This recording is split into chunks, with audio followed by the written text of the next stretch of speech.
Hello and welcome everyone. My name is Desi and I am venturing into dangerous waters today because I am talking about politics. For those of you who are in a different country or who have been hiding under a rock, there was a major election that happened a couple of days ago. It was a surprise for a lot of us. And I came across this Reddit post that I read last night. It was very interesting.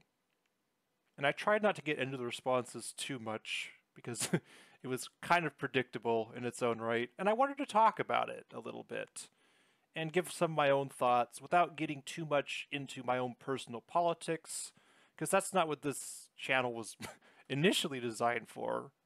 But I do a lot of gaming or whatnot, so for those of you who watch me and my gaming and stuff like that, then you might want to tune this out. But for those of you who are new, welcome. I talk about a lot of things, occasionally politics, but this is really my first deep dive. I did source some of my things, and I tried not to go too deep where I wasn't like well versed and where I didn't have strong supportable opinions. So bear with me on that. But without further ado, let's get started on this, because this was a very informative, if not a bit misguided, but very revealing post.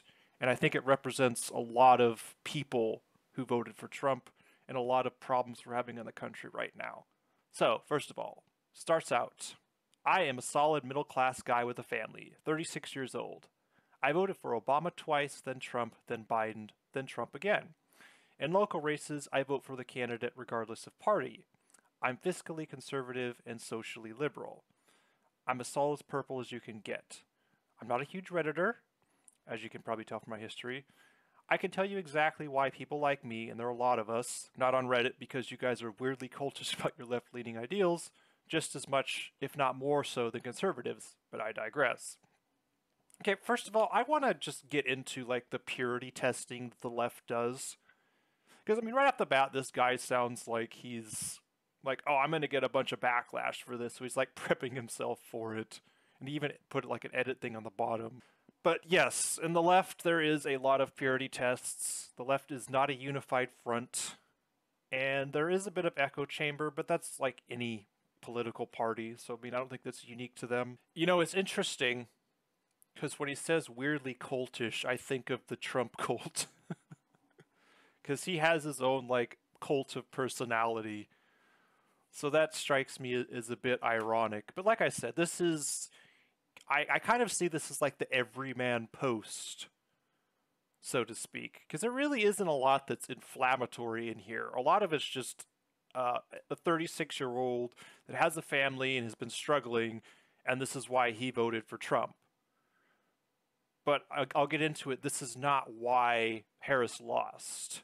So I just want to get started on saying why Harris lost. Well, first of all, this map right here is very indicative of what happened, especially in the swing states. There is a little bit of blue, but mostly this is a red sea, and this is more Republicans versus Democrats. But I think more telling than this is first of all, this is 2020. This was a fairly decisive victory for Biden.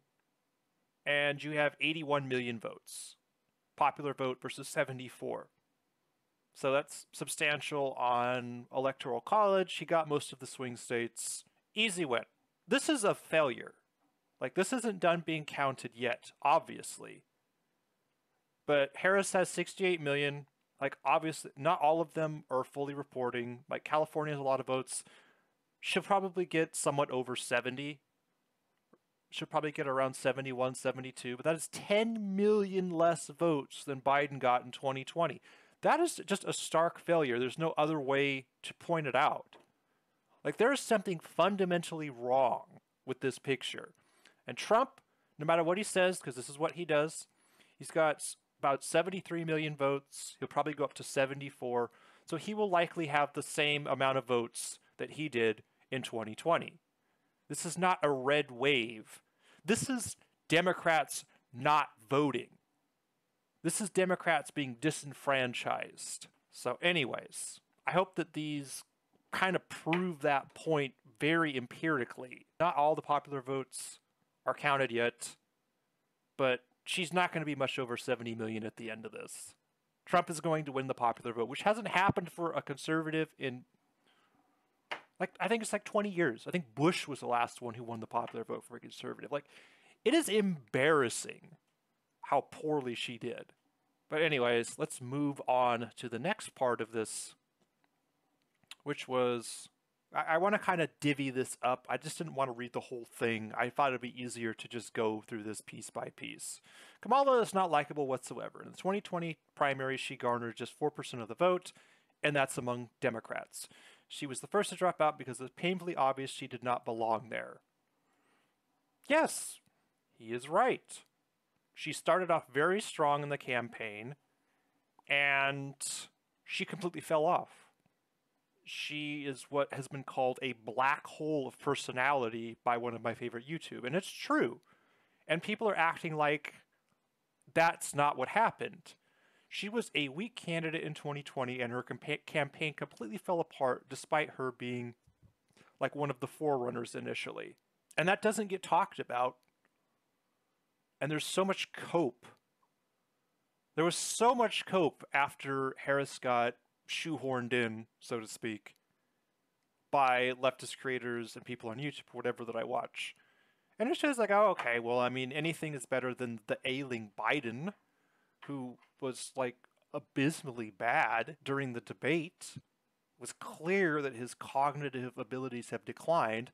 I mean, so have Trump's. But, I mean, Trump still has the same speech patterns, and he's a little bit quicker on the draw, I think, even though if he speaks nonsense.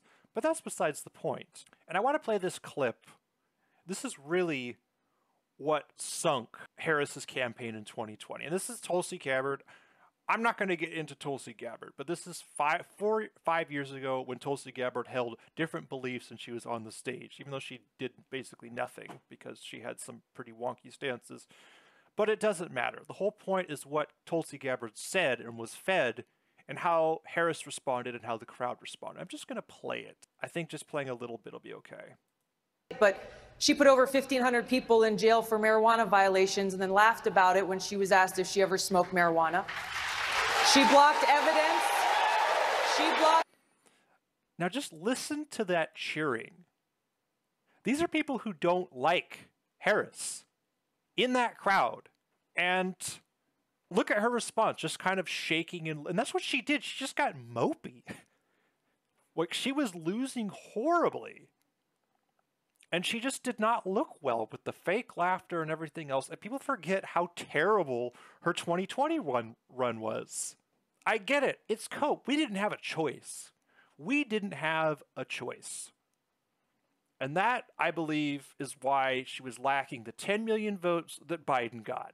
That's because the Democratic Party was disenfranchised. There it is. But anyways, back to the Post. When she was asked to be VP, it was obviously due to identity politics. Biden doesn't pull well with minorities or women, so she was supposed to check those boxes. This type of pandering is incredibly insulting to those of us who are mixed race. Now to break that down a little bit, I don't know where the source was for this. I think this is just an opinion on his part, but I'd like to say that she was not the only person of color on that stage. There was also Cory Booker, and she also had experience as a prosecutor, as an attorney, and as a senator. Just to say that it was based on her race is very reductive. And like I said, I don't want to just bash on this post. That's not the purpose. But I think that that is a lot of opinions of people on his purple side or whatever you want to call it. Honestly, I think this is a conservative who voted for, I think he voted for like Obama or whatever. Yeah. Anyways. Secondly, the Democrats spent so much time hiding the fact that Biden was an empty shell. He should have backed out sooner so a proper primary could be done. Instead, they shoehorned Kamala in front and center. Folks, she has done nothing. She has no grasp on the policies she touts. She is an empty shell. I don't think that's true. Again, I don't think it's true that she has no grasp on the policies she touts. I don't think she's fully informed because she was kind of just rushed into the position, sure, but I don't think Kamala is stupid. Like, I get that Trump says that, but Trump says everybody's stupid. And that's what people on the left do, and I'll get into that. It's just calling each other stupid. That's all, like, this entire political system is us just bashing each other and calling each other stupid. It's honestly childlike and embarrassing. And this is basically the same thing, saying she's an empty shell, like saying she's stupid and doesn't know her policies. Like, that's not true.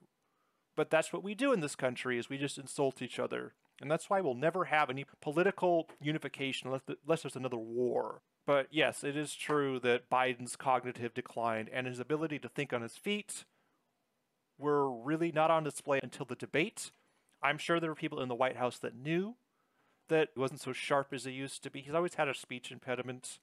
But by the time they backpedaled on that, it was too late, and we were stuck with a candidate who got 10 million votes less than her counterpart. There's a reason why she was the worst candidate in 2020. It has nothing to do with her race or gender, I promise.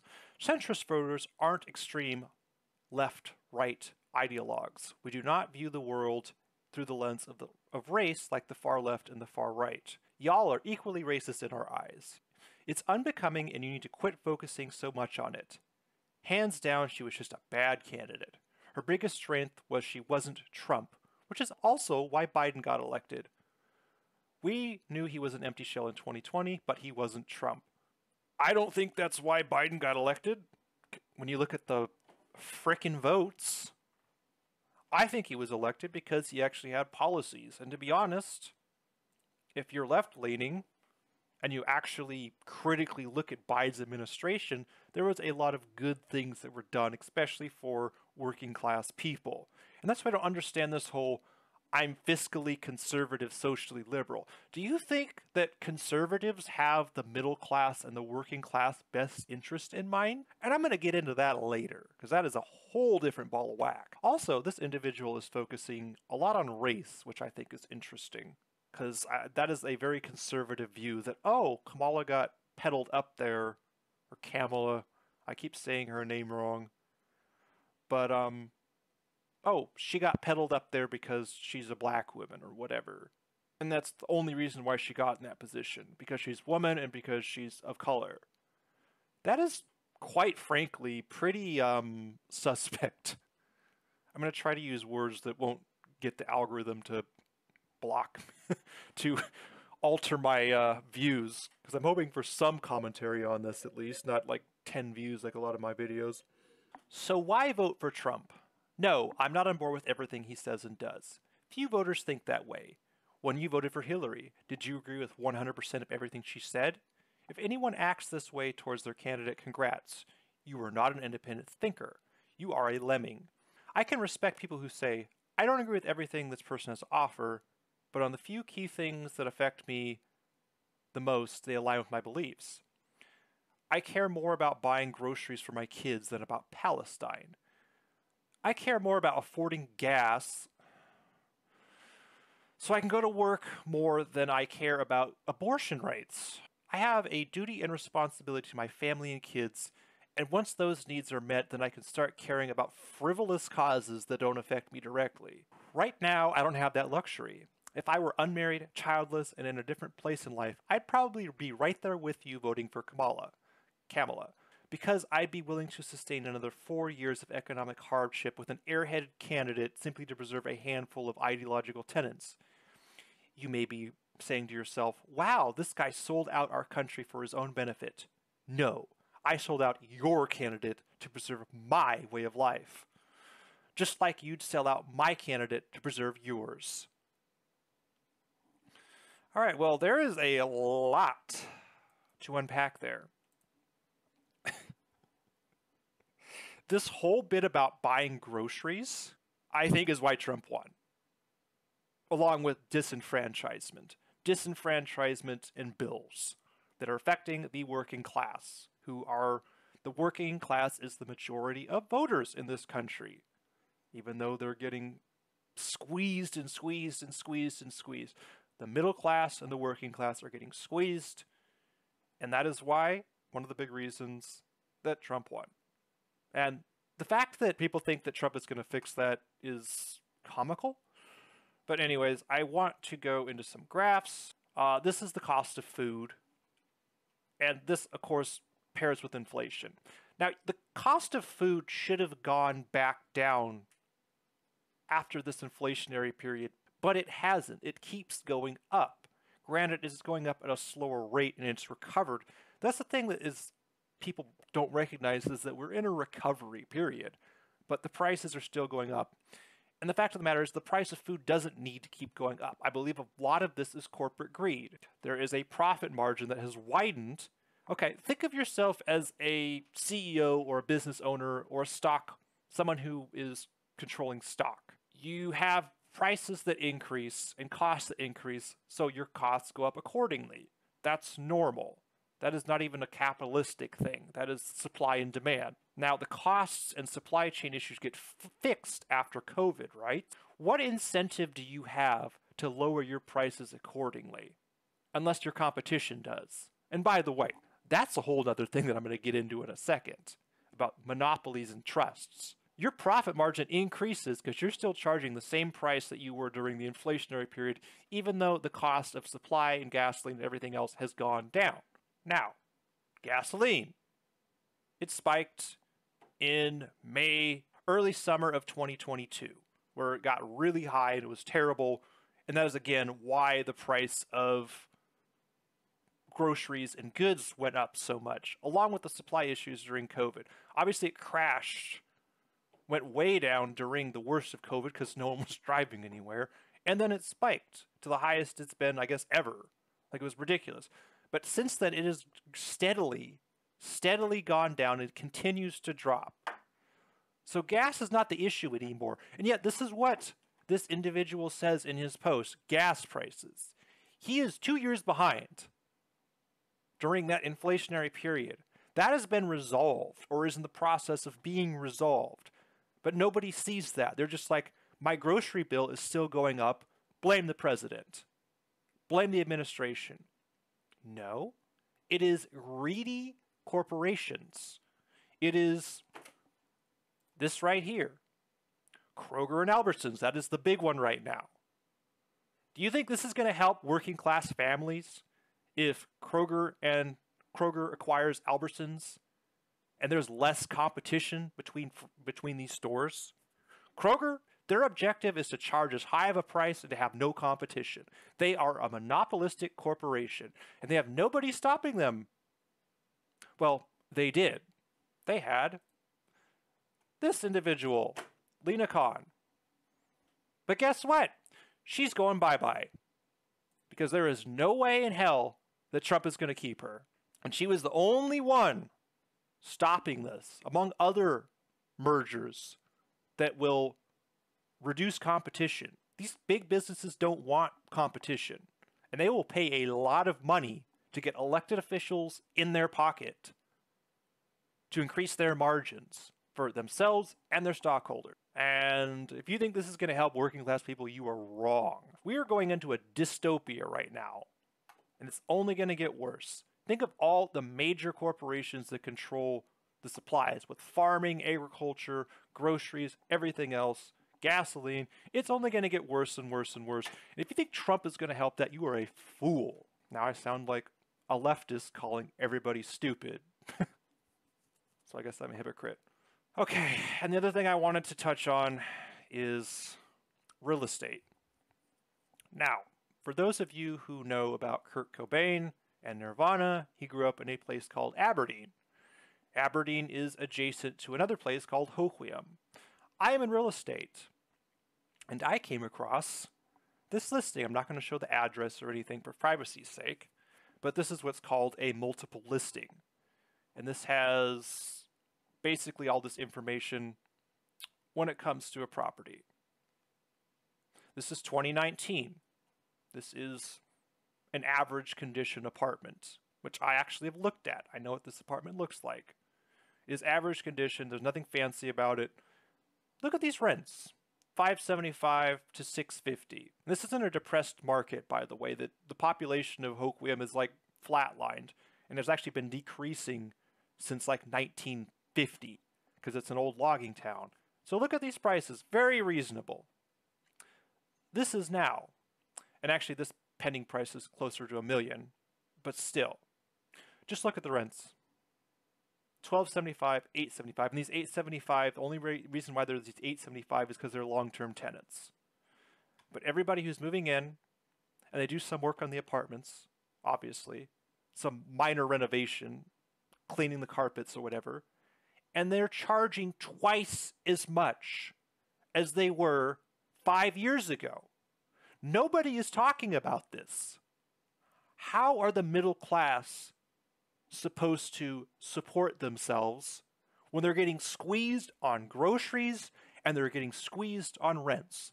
Do you think wages have doubled here? Look at the rents. $1,275 for a 2-bedroom when it was, let's go back, $650 5 years ago. Do you think wages have doubled in 5 years in a depressed market? I think not. How do these people afford that? And they're having grocery bills going up. So there's no doubt that the middle class is getting squeezed.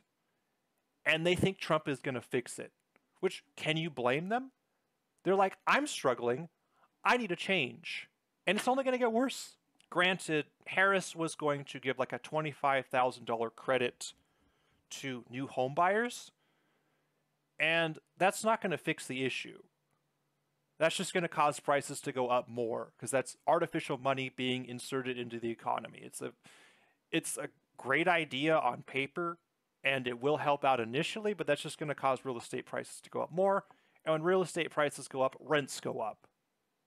Because the residential market, single-family, multifamily, it's all in the same spectrum. Investors are going to want a higher yield rate. They're not altruistic. They're not going to buy an apartment complex and keep the rents the same or keep them lower to the goodness of their heart. They're looking for a yield. And that's one of the fundamental problems with our system. But I digress. That's what I do. But yes, let's go back to the FTC and this Kroger. Yeah, again, I want to reemphasize, no one's fighting for the working class.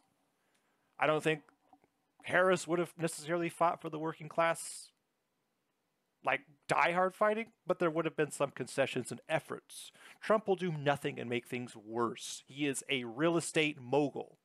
He is part of this problem. I'm in real estate. I know what his incentives are as a real estate mogul. And it's not to make things easier for the working class. It's to make more profit for the investors in real estate who primarily are going residential because that's where the money is, which means they're going to keep jacking up rents and prices are going to keep going up. And guess who gets squeezed? The working class. So, bravo, OP. You've dug your own grave. And again, I can't blame him for digging his own grave because he's uninformed and there's nobody talking to him. And the people that do talk to him, if you look at the replies on Reddit, a lot of them are respectful, but a lot of them are just calling him stupid. And that's what leftists do. They call people stupid. Now, I just want to talk a little bit about Lina Khan.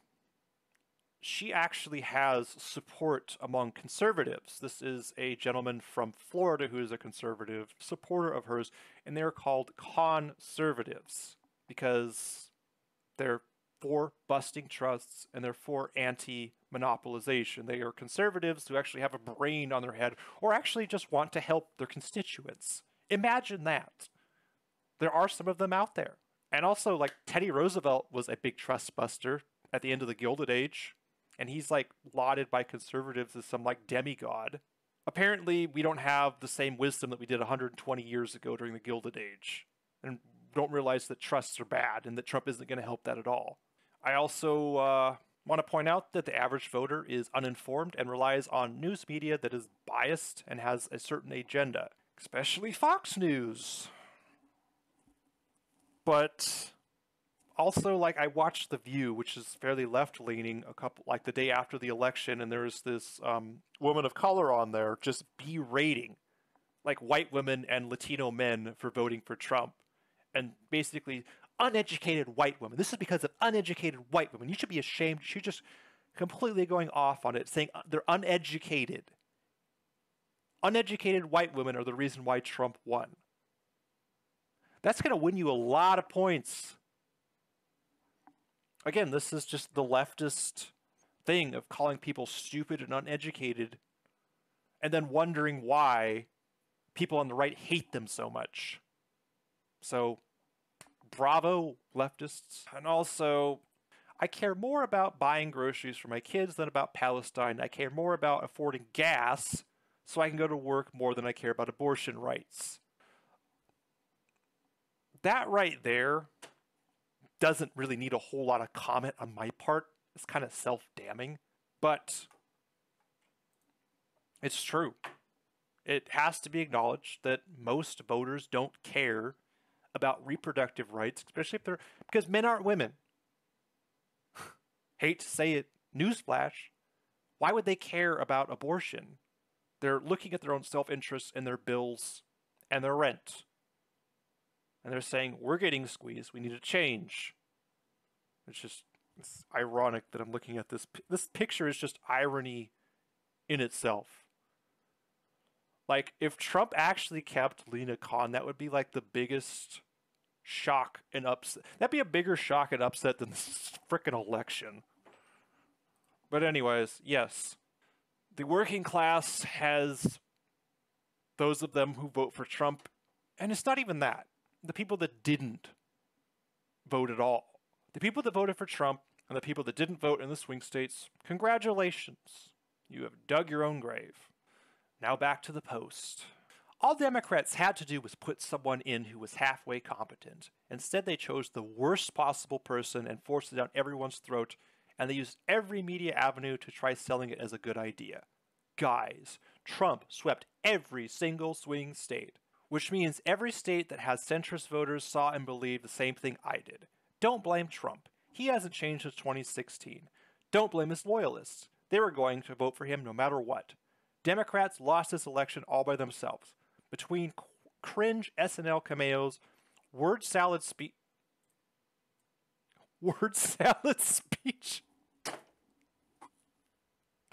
Apparently this individual hasn't watched Trump.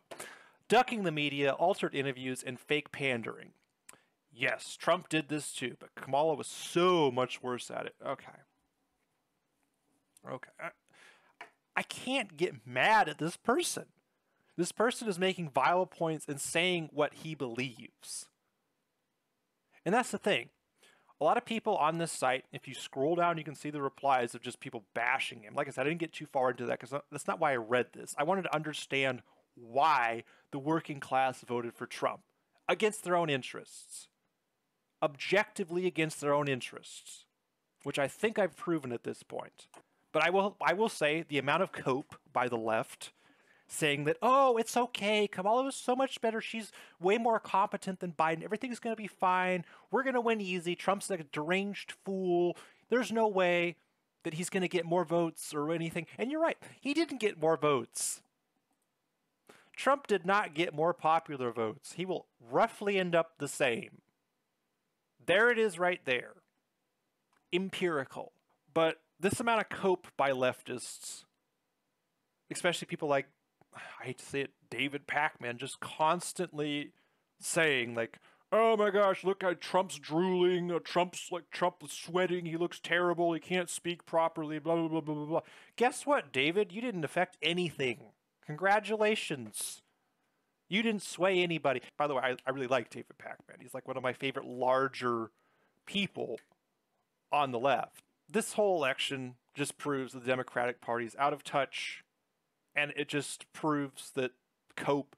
I mean, well, the thing is, what are you supposed to do if you're an influencer on the left trying to get your candidate in, trying to keep the progressive reforms that have been happening, and trying to keep the country going in a stable direction that's sustainable long term? Not even going to get into climate change because it wasn't mentioned here. But oh yeah, I am going to get into climate change. Because these apartments, which I guess this is kind of poetic justice, are in a flood zone along the coast. And in 2022, there was a king tide that, and this happened several times in the past few years, that flooded like half the town and caused $1 million in damages. And FEMA's trying to put like a levy and get it under control. Oh, do you think Trump's going to support that? Do you think when he cuts all this government funding that FEMA's going to be able to build that levy? This is all coming full circle. Even the investors are getting screwed by Trump. Gotta love it. Anyways, where was I at? Yeah, I mean, it's just a failure by the Democratic Party. I've said that a million times. I'll say it a million times more. That's why Trump won.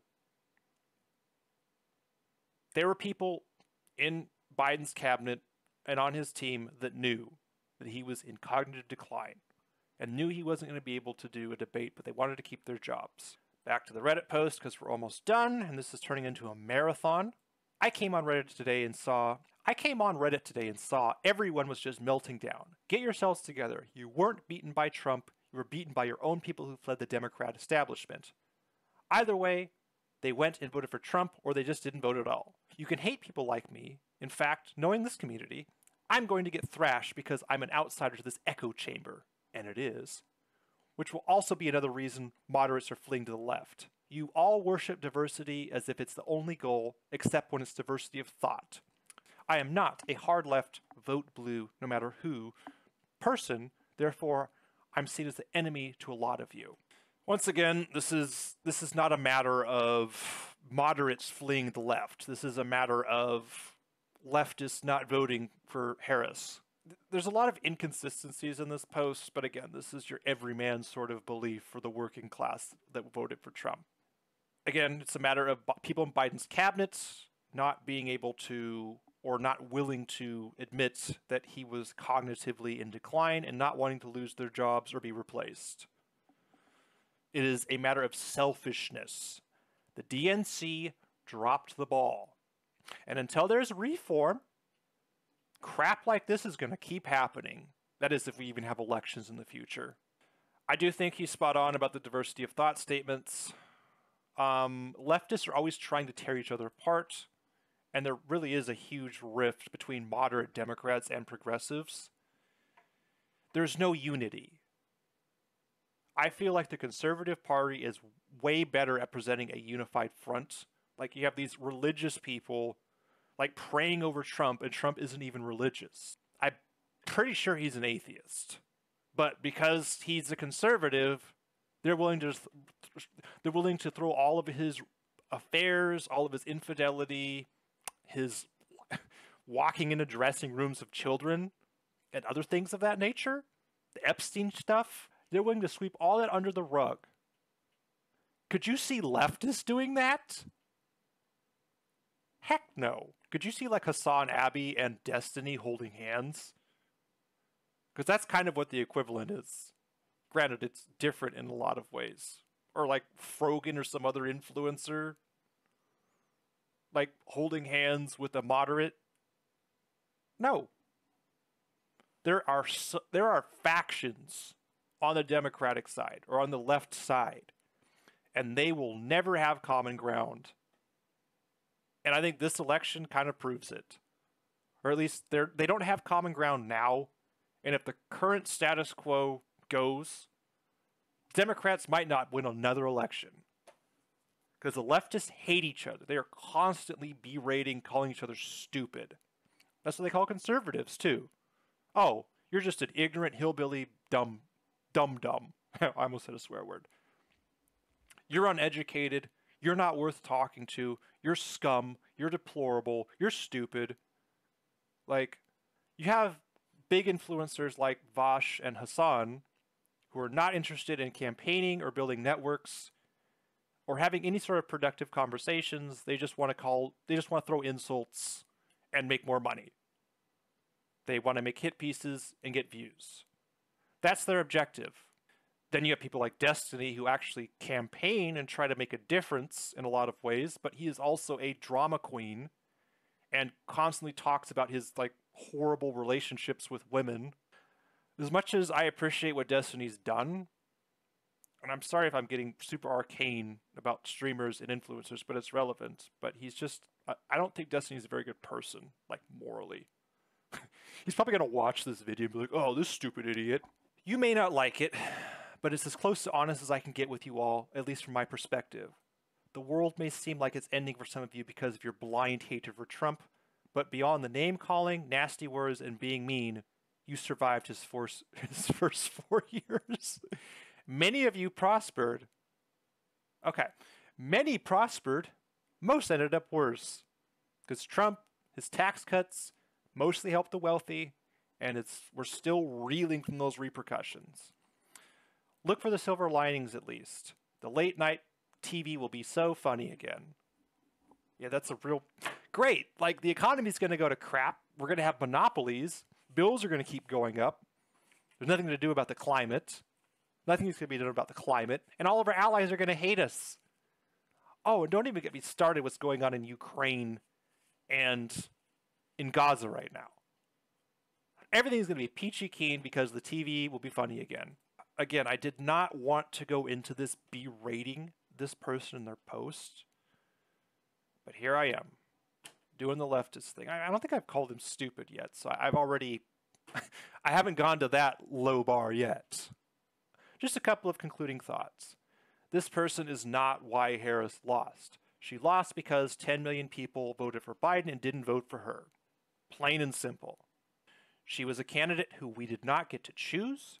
The DNC is broken and out of touch, and the influencers on the left are too busy fighting each other and calling each other names instead of presenting a unified front. And also, they're super into what's going on in Gaza, which is a tragedy.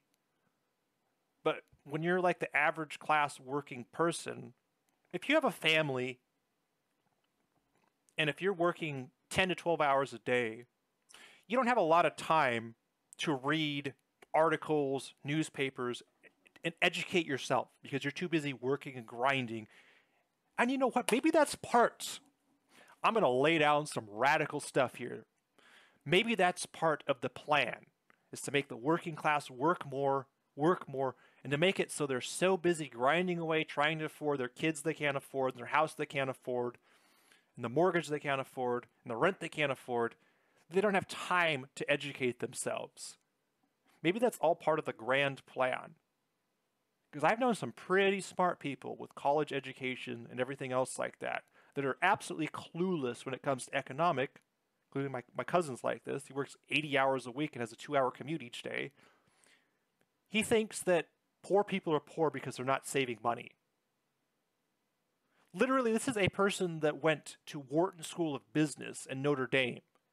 And he thinks that poor people are poor because they're not saving money and they have bad spending habits. And you know why he thinks that? Because he doesn't have time to sit and read Marx or any sort of article or any sort of literature on it of why the working class is struggling. Because he's immune to it. He's working for... Oh, by the way...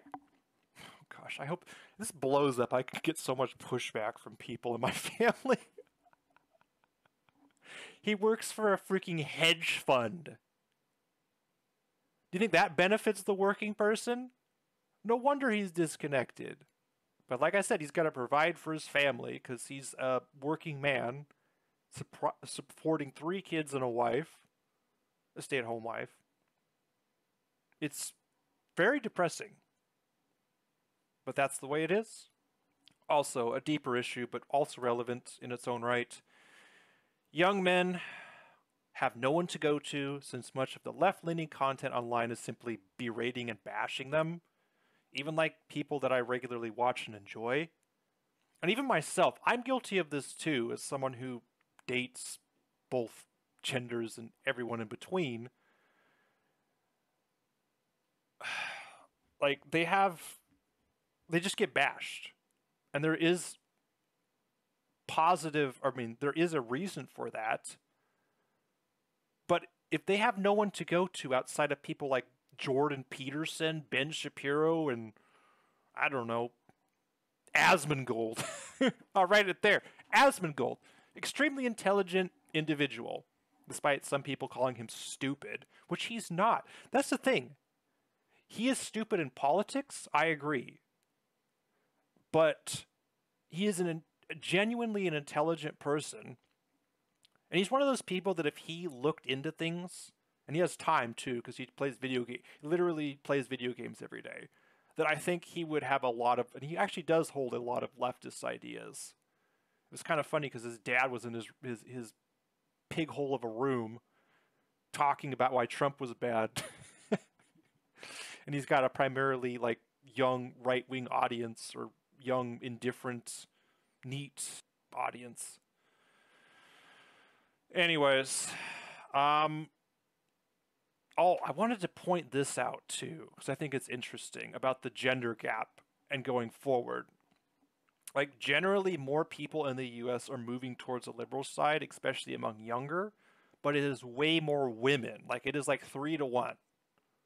And men are just kind of flatlining. And that means there's a smaller dating pool, because people, especially nowadays with this awful online dating scene, women don't have a lot of choice, because they're not going to date somebody who's politically opposite of them, especially with how things are and how like weaponized and how many factions are on the left and all of that. Women are just not going to date a conservative man, even though a lot of women want like a strong provider, masculine type of man, even though they hold like these liberal beliefs, which to me is I don't think it's counterintuitive, or like I don't think it's unobtainable, but I think it's kind of unrealistic. But besides the point, the gender divide is widening, and that's going to cause a lot of problems in terms of demographics going forward. Oh yeah, and Trump's going to get rid of what, like 5 million immigrants? How do you think that's going to affect the economy by taking all that labor power away? But anyways, I don't want to get political. I want to finish this up. He's going to impose ill-advised tariffs. He's going to get rid of people like Lina Khan, which is only going to compound issues for the working class. But yet the working class is voting for him. So I think I've covered everything I wanted to in this. And you can't hate this person for believing what they're believing. This is somebody who's working all the time and has a lot of bills and things, seeing things go completely topsy-turvy. And he's like, I want to change. And that's how people do things in this country. I'm not going to call him stupid. I know a lot of people in the comments are going to call him unethical, immoral, and stupid. That's not the way you're going to win this sort of person. You're going to win this sort of person by saying, hey, here's a policy that I'm going to enact, and here's how it's going to help you.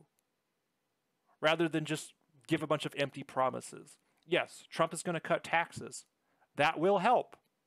A little. But he's also going to make things infinitely worse than the other side. So anyways, I think that I'm going to stop there and leave a comment if you want to have me elaborate more on certain things. I know I did use a lot of anecdotes in this. I tried to provide sources where I could, but this is not perfect. This is not my forte. But I just wanted to talk about it because a lot of people, some of my friends in like Europe had questions about this. And I did the best I could for limited time and limited knowledge I have with a lot of issues. But anyways, thanks for watching, and I'll see you on the next one. Peace.